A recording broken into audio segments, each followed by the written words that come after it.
All right, y'all. So today, went and got my coffee. It's a little warmer out today. It was a major storm, so it didn't turn off my internet or anything.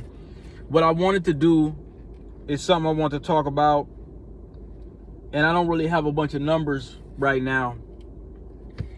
But with me being a tech, I have to cover it from a technical standpoint, and I have to cover it from a historical standpoint, being a black man in America, and social media and crime is going to be one of the themes. When we were coming up in the 90s, you didn't have the ability to do what I'm doing right now. Everything, and it wasn't that long ago. That's what I want people to understand. It wasn't that long ago. Being 80s babies, we were always engulfed in technology. Nintendo. Remember when Nintendo came out? Now this sometimes it's probably y'all making me feel old talking about it, but I'm not old, man. I'm 40 years old. I'm not. That's not old. So we were still young enough. We're old enough to see Nintendo. We're old enough to see the 5 1/4 disc and the 3.5 floppy disk and the mouse, the GUI, the graphical user interface. But we're young enough for this right here, touch screen. We're young enough to see when Chief Keef came through, when drill music came through, Soulja Boy, all of that. I'm just talking about from a digital perspective, how that music came through, and a guy that usually would have to spend $10, $15, $20 to $30,000 to shoot a video to get his music out, he now can sit in his sweaty living room with an ankle monitor on and probably shoot maybe $1,000, maybe it might have costed him $1,200 or whatever the case may be, and be on house arrest and do a song that he probably never thought would go any further.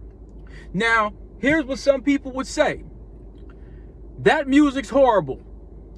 That music should never reach the eyes of the kids. They said the same thing about blues. They used to call blues N-word music, nigger music. They said the same thing about NWA. They said the same thing about Brand Nubian. They said the same thing about Tribe Called Quest. There was people that was saying Tribe Called Quest, they're too militant, they're too radical, it's ruining the community. You had some old Negroes who used to say that, and you had white folks who used to say that. They used to say that about every genre of music, every piece of music. Gangster rappers invading our homes. Before you had NWA, you already had gangs and all of these conditions. That went into white neighborhoods. So when you look at crime, they say, well, it raised crime. A lot of dudes who used to do drive-bys was listening to the OJs. I know, because I used to hear people say, like, man, we used to listen to R&B, we used to shoot niggas. You know what I'm saying? So now, yeah, they probably, you have these little, what they say, the YNs, they listen to certain stuff, they probably be high out their mind and probably listen to something, they might do something. So yeah, we can't say that the music doesn't have anything to do with it. We can't say that. But in the 90s, when dudes was listening to quote unquote gangster rap, before that, if guys was committing crimes, they was listening to James Brown, the OJs, they was listening to love music, doing drive-bys and shootouts and all kind of stuff like that. You had niggas riding around listening to Curtis Mayfield. You know what I'm saying? You were Diamond in the Back, Sunroof Top. Niggas was shooting at each other listening to Diamond in the Back, Sunroof Top. So it could have been Mozart for all we cared. Social media and crime, you now have, and this is something that Cress Welsing and them used to talk about, Fuller and all, and they used to say, attention deficit. I want so much attention because I don't really feel loved. It's a self-confidence thing too. I've seen it. I put things on social media in the early days on Facebook where I look back now like, okay, don't nobody really give a damn. It's a cry for help. No one doesn't care, especially a man. And even with the ladies, girl, he done did this, and these niggas ain't this, and that the third, and they bums, and all this here. People are laughing at you when you're posting your personal issues. They think it's funny. Now they'll hit you with a like. That goes into your self-gratification. It feels good, don't it? They done figured out a way psychologically to say, and they really were hoping black folks took it, because you know, anything that we get on, specifically black Americans, when we get something, we make it pop. We're the culture of music globally.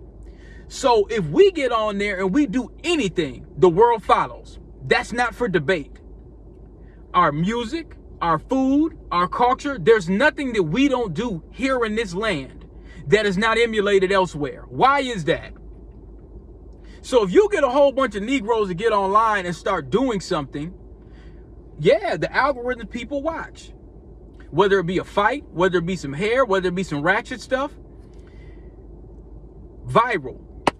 We didn't have, viral was, we're at the school bus and somebody's running off at the mouth, I'm gonna beat you up at school. Well, now we gotta go to school and we gotta see what's going on.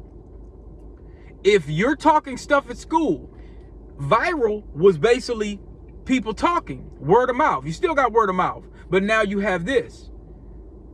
There was a thing not too long ago. It was some dudes on the north side and the feds was onto it, or the police were onto it. It was a war. This happened around 2014 or maybe a little before that or around that time. A lot of the kids was emulating this Chicago drill shit. These niggas is on tweets, tweeting back and forth. Oh, F the ops, blah, blah, blah, blah, blah. You really couldn't do that back then. If you had enemies, you just had to see them. But now they can harm their enemies, do stuff to them, and then get on the internet and basically chastise them. So the crime is just more, it's more dangerous because a guy could drop his location. Yeah, I'm over here.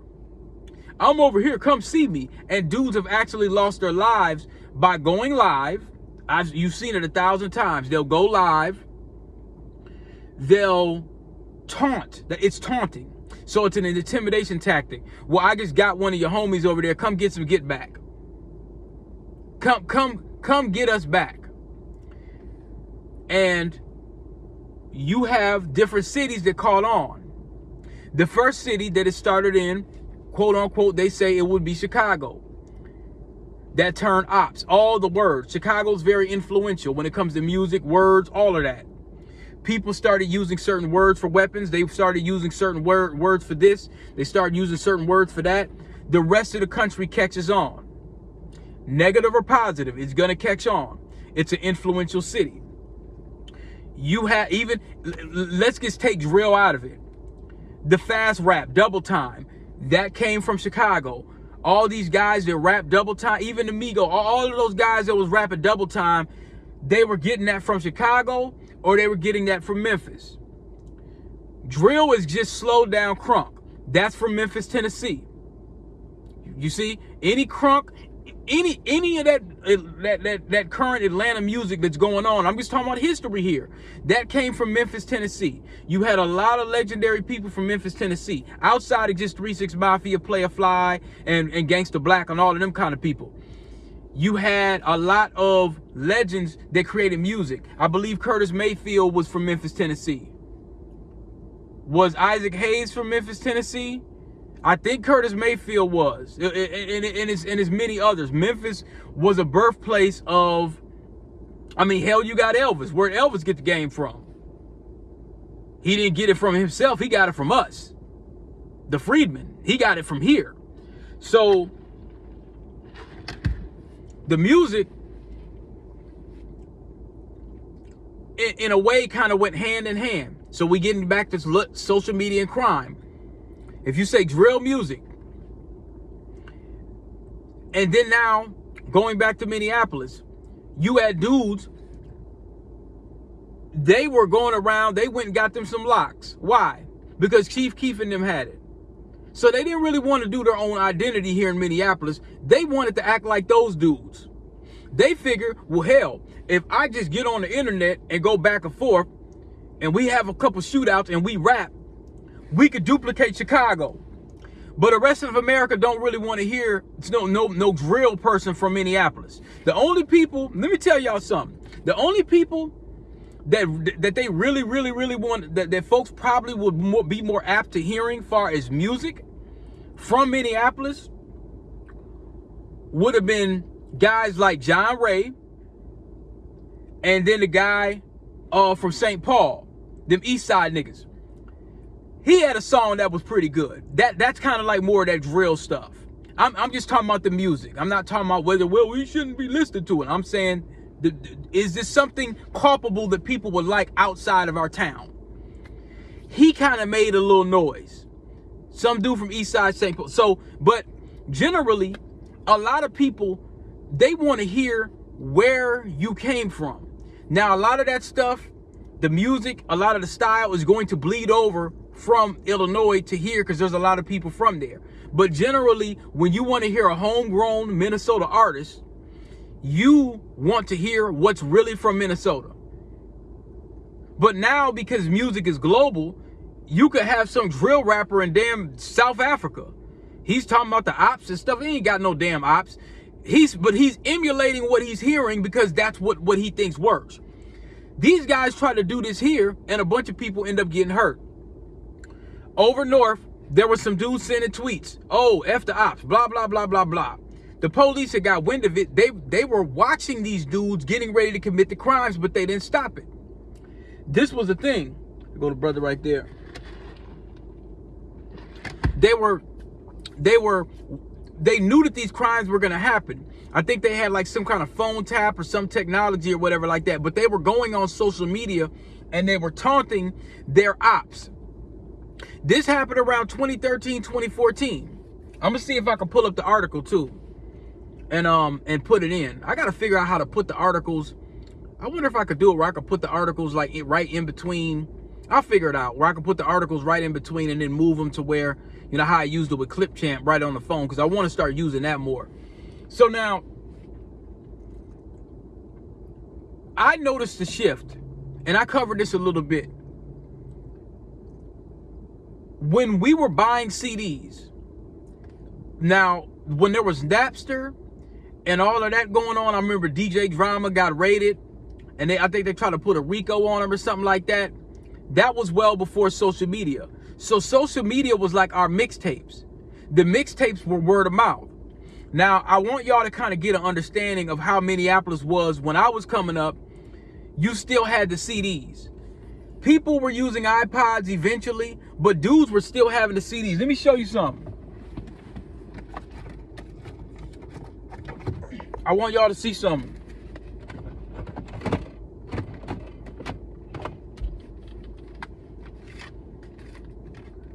This CD got me through a lot. This is one of my favorite CDs. The instrumentation, I used to open up the CD. I wanted to see.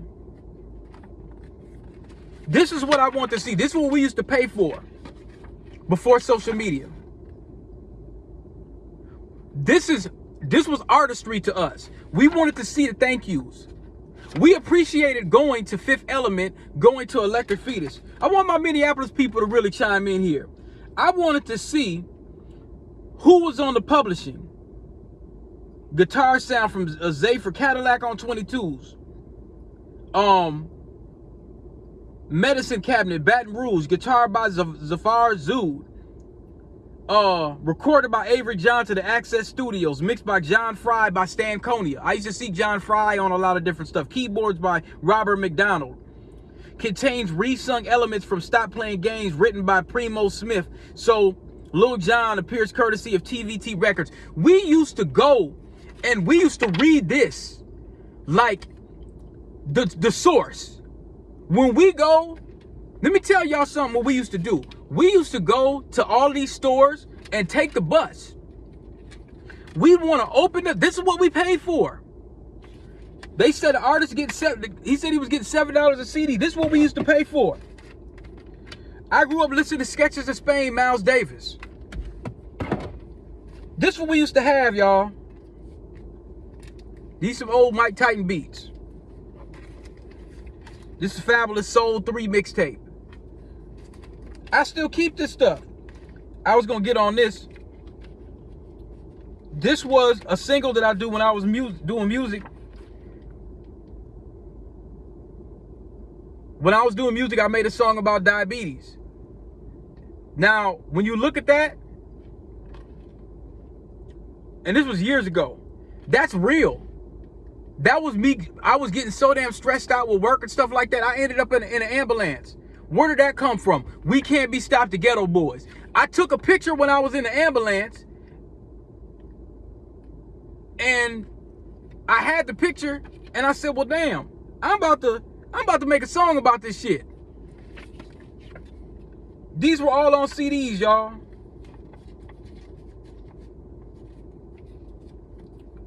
These were all on CDs. This is the CD. I found it in my car. I made a J Style and G Perico mix. I was still burning CDs. This is what we live for. There was an experience that came with doing that.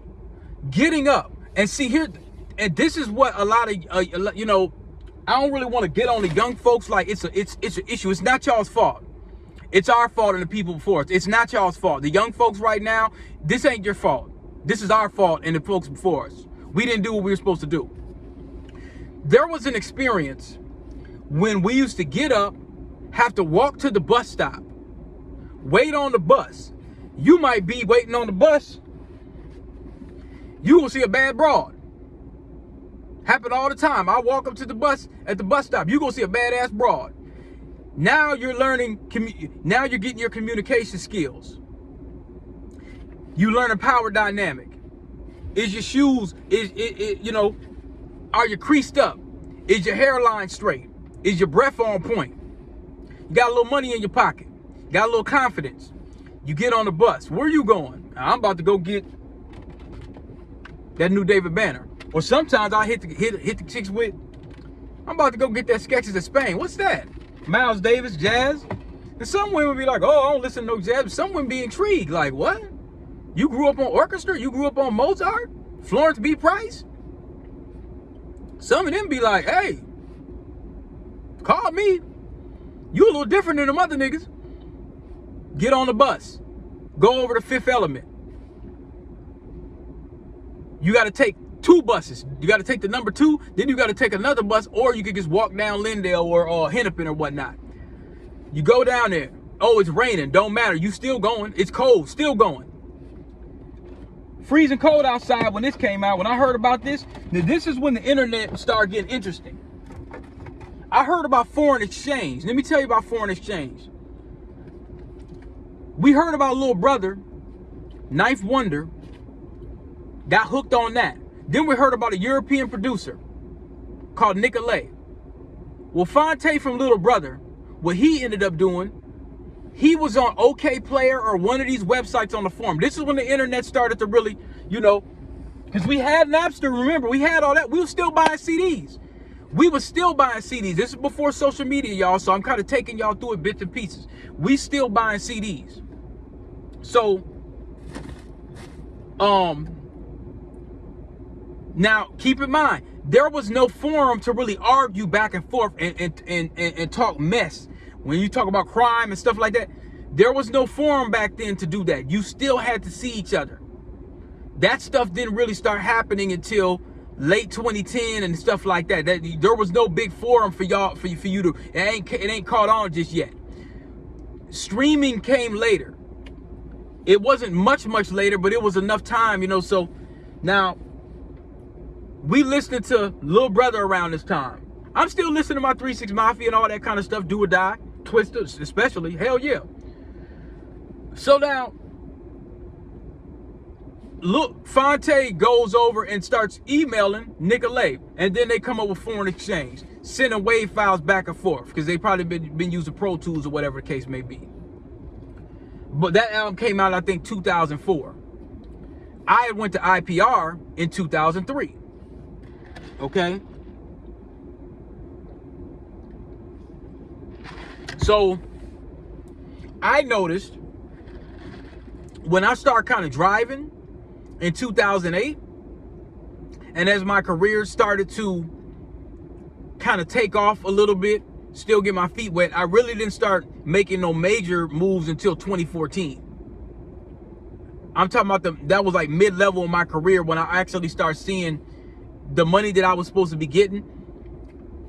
That kind of shifted maybe around 2014 or whatever. So now, when I started kind of seeing a little bit more, let me see, was it 2014, 2013 is when I started really feeling like I was making some good money. So that was kind of around the time when drill music took off. Like, I'm talking about where dudes were getting deals. You had folks like Chief Keef that did a video that was getting millions of views, and now that brought a lot of other Chicago artists. They were able to get deals because the shift was moving more so away from CDs. You already had iTunes in there. Streaming still wasn't what it was, but it was getting towards there where dudes could use TuneCore. Like, the best thing for him probably would have been just put your album and your records, because you were always doing they don't like us, or I don't like. He could have just put it on TuneCore and didn't sign with Interscope or none of them dudes, and then just kept doing his music because he had the internet. Those record labels did not have Chief Keef. He didn't really need them. But you got to think, he in the hood, he's like, okay, I didn't think I was going to make no money doing this shit either. If he wasn't making any money doing the drill rap, they still would have been out there gangbanging and doing whatever they do to get money. So I understand. And he's a 14-year-old kid. He's like, well, shit, man, these motherfuckers gonna give me some nice jeans and some cars and some clothes and some hoes and all that. You're 14. What was he supposed to do? He didn't really have nobody to sit him down and be like, hey, look, young blood, do this. Now, I think 50 Cent tried to give him some mentorship at one point, but he didn't really have nobody to say, hey, look, man, don't sign this yet. But maybe he was in a situation where he felt like, well, maybe if I could just get out of this area that I'm at, you're 14, man. His brain ain't even developed yet. You see what I'm saying? I'm not talking about whether he should be doing this kind of music. They gonna do the music. Wherever they at, they gonna gangbang anyway. All I'm saying is there was really nobody around to really mentor him correctly, to say, well, this is what you could do. Hey, he's still doing his thing. He's still making money. I'm talking about from a business standpoint. I saw that bleed over to Minneapolis. You got dudes putting on locks because they don't even know where locks come from. They have no idea. They running around with raggedy ass locks. They running around there with the extended clips. They dissing different people in different neighborhoods. They think that if they do this music, they're gonna get on. It hasn't happened yet. It has not happened yet.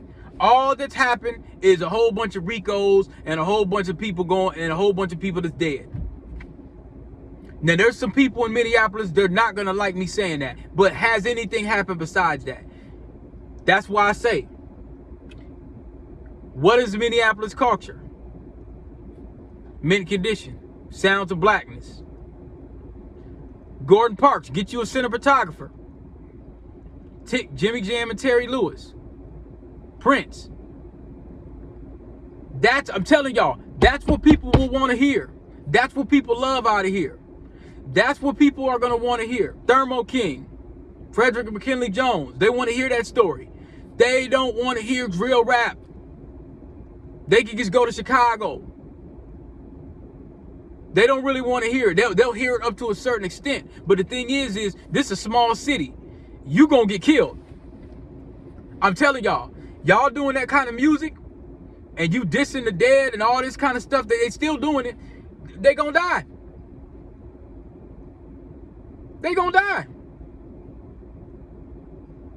We're talking about social media and crime. Yeah, this Instagram and this and these, they're gonna die. It's happening. I'm watching it every time I look up on the news. These dead rapping niggas, they dying. They gonna die. They're gonna go to jail. Y'all are not going to be able to emulate Chicago and emulate the other places and think that you're just going to get take off. They might sign one person or two if a hit is big enough. But Minneapolis has the culture of not really supporting their homegrown people to where, because folks outside our city, that outside Minnesota, they look at us like you're trying to sound like everyone else. Now, you're going to sound a little bit like other people because of the trend and all this kind of stuff, but you got to do something different.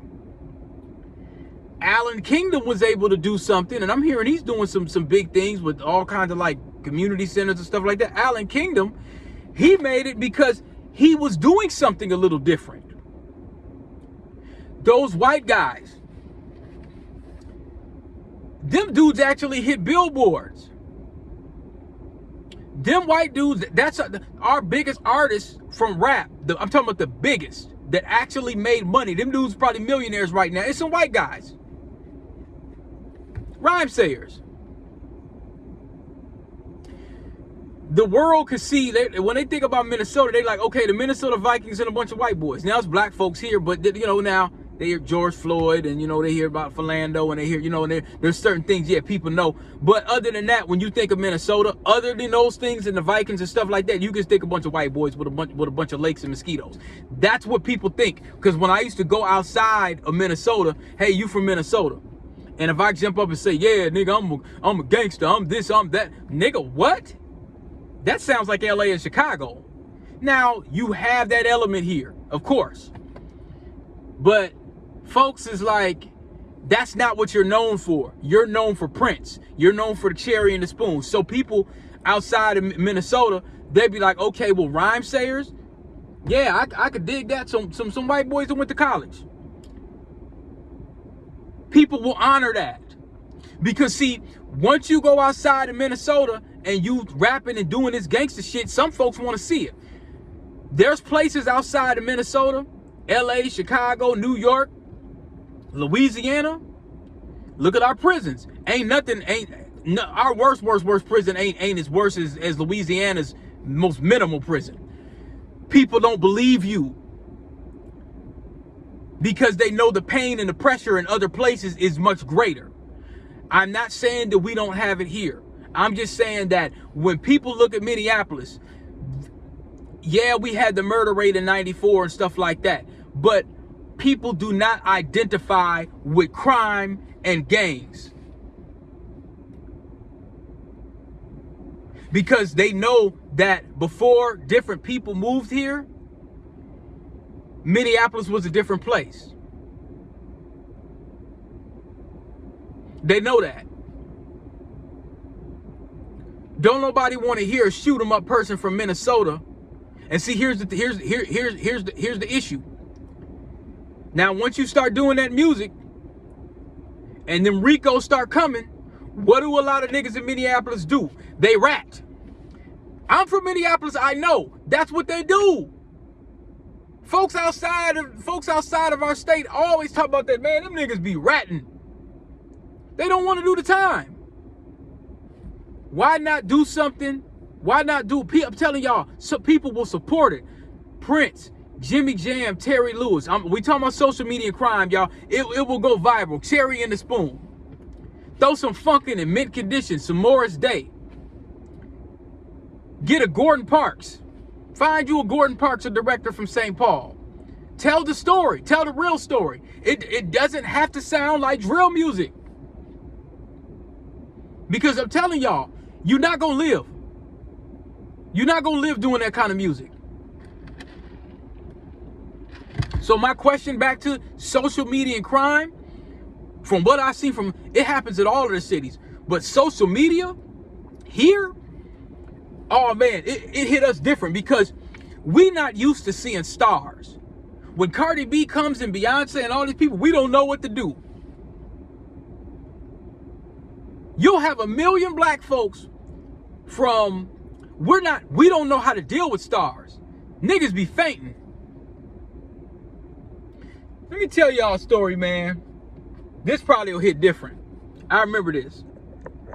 I remember back in the Cash Money days, man, and I'm gonna tell y'all this, cause I remember in the Cash Money days. This is a story, and some people might remember it, but this is a story, man. When Cash Money came up here, and I remember even when when Nelly and them came up here. Let me tell you what niggas used to do. I'm just gonna keep it 100, because I used to hear the story that I know it's true. It's true, man. It's not a lie. Let me tell you what niggas used to do. I remember when Nelly and the Saint Lunatics came up here, niggas was trying to fight them, bro. Trying to get them some clout before social media. I'm telling y'all, they were trying to fight these niggas. Going to their shows trying to fight them. I remember there was Cash Money when they came up here. I remember there was Cash Money. My homie could attest to this. I should send him this shit, because he gonna laugh. When Cash Money came up here, I remember a nigga got punched. He was trying to talk to BG and got socked. Because they was trying to, oh man, who BG and whatever. They like, hey man, kind of calm down with all that fan shit or whatever. I remember a nigga got fired on. Fucking with the Cash Money niggas. Got beat up. Because trying to be fans. Atlanta, they ain't got to deal with that. When they see another person, it ain't a big deal. This is respect. Oh, keep it going. Like my homie went to Atlanta one time. He seen Troy, and he said, oh, "What's up, Troy? Troy, yeah, what's up? What's going on with it?" It kept it moving. Just respect. They're going a green darner. That's a dragonfly. Y'all know I know my entomology. They eat about 200 mosquitoes a day. Big old dragonfly. I'm glad to see him. Dude was trying to talk to BG and got socked. And niggas was trying to fight the Saint Lunatics, the Nelly Saint Lunatics. Street niggas. These are street dudes that was trying to fight Nelly and them, wanted to fight them, didn't even know them. Yes. That's what I'm saying. We don't know what to do with stars. We're not used to seeing that. Man, let me tell y'all something. Places where we're just not used to seeing stuff like that. We're not used to seeing houses and houses and houses and houses where black folks is living middle to upper class, and just it's a whole bunch of black folks doing well and riding around in Lamborghinis, and you know, where it's just a bunch of black folks doing very, very, very, very well. We're not used to that. So when a star comes to town, niggas be, oh, some of the dudes act worse than the females. I had a man, my homie Jay will attest to this. He said, man, when it was, and this was kind of recent. This was like right before the pandemic or right after or in between or kind of around within the last 7 years. He said, man, it was dudes it wasn't the females, it was the dudes. It was the dudes swarming around other dudes like females. And he's like, man, these niggas acting like a bunch of broads, wanting to get around the other dudes, but it wasn't the women, it was the dudes. Yeah, man, let me get a pic and a selfie and all this here.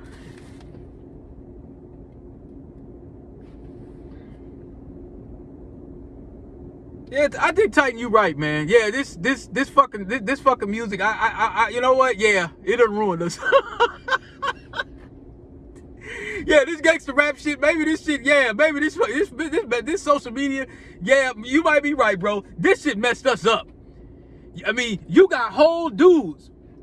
Man, yeah, man, you know, you take my CD and let me rap for you and all this kind of stuff, like, yeah, man, let me get a selfie. These dudes want selfies and want to be around other dudes. They're not saying, hey, man, let me pay you for a verse. They crowding the celebrity niggas like they some broads. They crowding the celebrity dudes. This is Minneapolis I'm talking about, y'all. Y'all niggas need to be ashamed of yourself. You crowding the rap nigga like he's a broad. Or you're acting like the broad. You know how the broads be? That's how the dudes was acting. Matter of fact, this was kind of around the time, I think Cardi B was up here. It was really, really, really, really cold, and the Super Bowl came up here. My homie flew from Atlanta, and he's telling me like, man, these niggas is, Turk was up here too. He was up here. These niggas crowd around the rappers like, they crowding around. We don't know how to do celebrities. We can't handle social media in Minnesota. We don't know what to do. Everything's a facade. social media has made it to where, another thing too, it has made it to where, let's say you're a guy, so-called the middle class or the lower class thinks they should have the same access that the upper class should have. Well, I should have a nigga with a Bentley, but I have some Indian hair spirit wig on with 10-inch Wolverine nails, can't cook or clean, high demands with 2 bastard kids in tow, and I want a nigga with a Bentley. No! You don't qualify for that. But they done made it now to where you see some dude with a $170,000 car and she thinks that she should be in the same vicinity and breathing his air. No! We couldn't get close to folks like that because Hollywood made it to where you come with the stars, you got to be around the stars. They might get a Caribou coffee somewhere on Melrose here and there. Man, these folks think that they should have access to that. A rapper was saying, what's his name? Was it one of the rappers was like, yeah, man, you're not supposed to have that. This is for rich people. This is a $10,000 belt. That's not for you. You're not supposed to, just because you want clout on the internet, oh, I want a Birkin. That's not for you. You're not rich. It's not for you. We've got to the point with this social media shit to where we won't even admit that we hurting, but we got to show folks that we got something that we really can't afford. There was something that they showed in the 1950s about, and this was in the 50s, Negroes trying to afford stuff they really can't afford because they want to show that they can get it. This was in the 50s. It says how to sell to a Negro. This is times 90. But a lot of those black folks that were buying stuff were middle class. It was different. They probably wouldn't go completely broke, but they still would buy it so they could show the social class. Well, I could buy this. I probably shouldn't buy it, but I can. But I want to show you that I can. Now, you got somebody that's living pretty much damn near check to check that wants something that costs more than everything in their house. And they'll tell you that they got it like that. And I'm telling y'all, man, most folks in Minneapolis ain't got it like that. Why you think these niggas committing crimes? All them highs and lows and them niggas and them Ricos, it was 100 niggas and it didn't even amount to $50 million.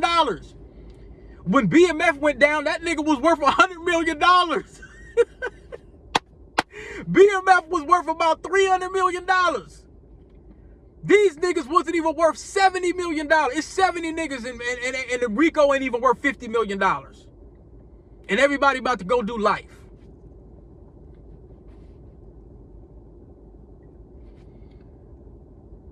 A young guy asked me, man, what was the 2000s like one time? I told him, I said, man, folks was at least trying to get some money. Now it's scamming or doing what, I don't know what folks are doing or whatever. I mean, now they done legalized weed, so the weed nigga can't make no money. They did that to really affect black men. That's really what that was about, because you got men under the 94 crime bill. They're still in jail, and they let the white boys go and get a whole building. They let them go get a whole weed building. And they say, well, yeah, go vote for Joe Biden. Why? Why? Okay, I get it. Yeah, the boogeyman's coming through. You won't be able to butcher your kids, and you want some tampons in the bathroom. I understand, I get it. But what about them niggas that were doing 25 years over a weed charge? While this beautiful building where they could just openly sell weed, like, what about him? You know what I'm saying? Like, okay, you got dudes in drug charges. You're openly selling that used to be illegal drugs. You know what I'm saying? So what's the point? I get that. So now I remember when Chicago and Lake was a hustle hub. I remember when dope fiends was walking up and down the street in Franklin. You still got dope fiends, but I just remember dudes hand to hand. I remember seeing hand to hand transactions where dudes was hustling. I remember being downtown Minneapolis where folks was hand-to-hand hustling. I had my little CDs and mixtapes, and niggas would have their drugs. Niggas would have crack cocaine and weed. Downtown Minneapolis, crack cocaine and weed. Pop's Arcade, crack cocaine and weed, crack cocaine and weed. It's you know, I remember dudes at least getting money in the 90s and the 2000s. I remember that happening. They may not be getting a whole ton, but folks was getting it. Now, a lot of them guys are just getting out of prison right now. A lot of them are dead. But I remember that. Now, social media, if you're not selling drugs, then you're scamming. At least with the drugs, you're going directly, it's just a straight deal. To the scamming, you get stealing some money from somebody. You get fraud. You're just taking the money. You see what I'm saying? So you can't really do that long. But scamming is, so that might be the thing that dudes are doing now. They're scamming. So what I'm saying is, social media and the stuff you see, and see now you have dudes, you have people that are committing crimes on camera and posting it openly. You got dudes that are beating each other up. They're holding the person against their will. So now that's kidnapping. That's a Fed charge. And they don't seem to care or think that the feds and the authorities are watching. And